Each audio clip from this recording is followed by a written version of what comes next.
তার হচ্ছে যে ফার্স্ট টাইম অনেক ভালো করে পড়ছিলাম, যে যাতে মানে অফলাইনে থেকে পড়েছিলাম যে ফার্স্ট টাইমে অনেক ভালোই পড়ছিলাম। তো আল্লাহ চাই নাই তাই হয় নাই। তো ফার্স্ট টাইমে শুধু ব্রিলিয়ান্স একাডেমির এক্সাম দিতে যুক্ত ছিলাম, শুধু এক্সাম দেওয়ার জন্য।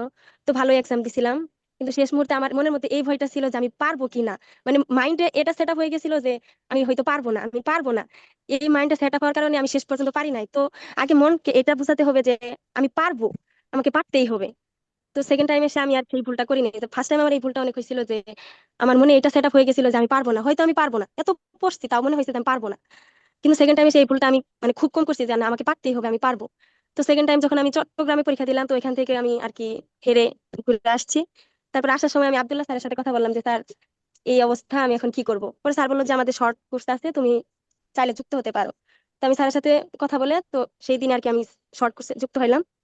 তো স্যারদের ক্লাস এবং তাদের দিক নির্দেশনা অনুযায়ী ক্লাস করতে শুরু করলাম এবং পড়তে শুরু করলাম। তখন থেকে আর কি অনেক ভালো করে পড়লাম, যাতে একটা সিট আমার সেকেন্ড টাইম হলেও লাগবে। তো আল্লাহর রহমতে এই পর্যন্ত আসছি। এটুকুই স্যার, আমি আর কি বলবো। না মানে হচ্ছে তুমি তো হতাশ হয়ে গেছিলা না ফার্স্ট টাইমের পরে? তো এরপরে তুমি মোটিভেশনটা কোত্থেকে পাইছো যে না আমাকে ঘুরে দাঁড়াইতে হবে, আমাকে সেকেন্ড টাইম দিয়ে ভালো করতে হবে? ফার্স্ট টাইম হতাশ হওয়ার পর ভাবলাম যে সেকেন্ড টাইম, মানে ভাইয়ারা অনেক সময় বলতো যে স্যাররা যে কোনো ইয়েতে বলতো যে ইবিতে আসলে সেকেন্ড টাইমরা অনেক বেশি চান্স পায়। মানে এমনি তো অনেক দেখেছি যে মানে সেকেন্ড টাইমরা অনেক বেশি চান্স পায় ফার্স্ট টাইমারদের থেকে। তো এখান থেকে আরো মোটিভেশন পাই যে না, এখানে যেহেতু কাট মার্ক নেই, তো আমি যদি একটু চেষ্টা করি, ফার্স্ট টাইম আমার অনেক পড়া আছে, যদি আমি সেকেন্ড টাইম একটু চেষ্টা করি তাহলে অবশ্যই আমি একটা সিট পাবো। তো এখান থেকেই মনে করি যে না, আমি ফার্স্ট টাইমে যদি আমি হতাশ হয়ে যাই তাহলে আমার সেকেন্ড টাইম হয়তো বা এই পরীক্ষাটা দেওয়া হবে না।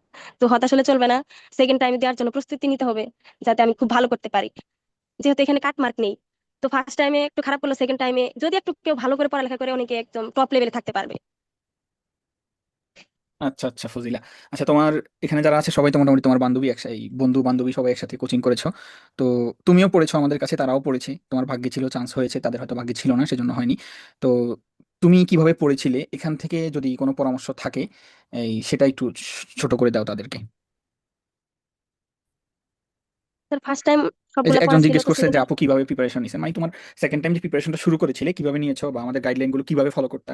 গাইডলাইন কিন্তু সবাইকে ক্লাস একসাথে দিতাম, তোমাকে কিন্তু পার্সোনালি কেউ গাইডলাইন দেয় নাই। তো তুমিও গাইডলাইন নিয়েছো, তারাও নিয়েছে, তো সে জায়গায় তুমি কিভাবে পড়েছো, কিভাবে এটা অ্যাপ্লাই করেছো, যার জন্য তোমার চান্স হয়েছে, এই বিষয়টা একটু তুলে ধরো। স্যার সব থেকে বড় কথা হচ্ছে যে ধারাবাহিকতা।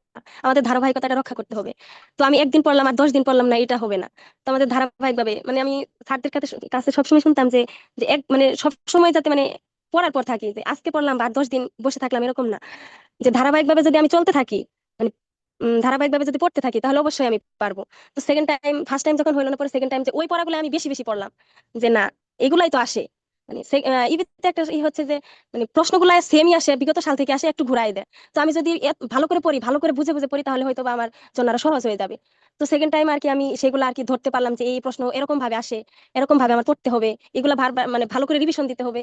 তো ওই দিক থেকে আর কি গাইড শিট, ভাইয়াদের ক্লাস এবং নোট, তাদের পিডিএফ, এগুলো খুব ভালো করে পড়তাম, যাতে কোনো সমস্যা না হয়, যাতে যেভাবে প্রশ্ন আসুক, ঘুরায় আসুক, যেভাবে আসুক, যাতে আমি আনসার করতে পারি।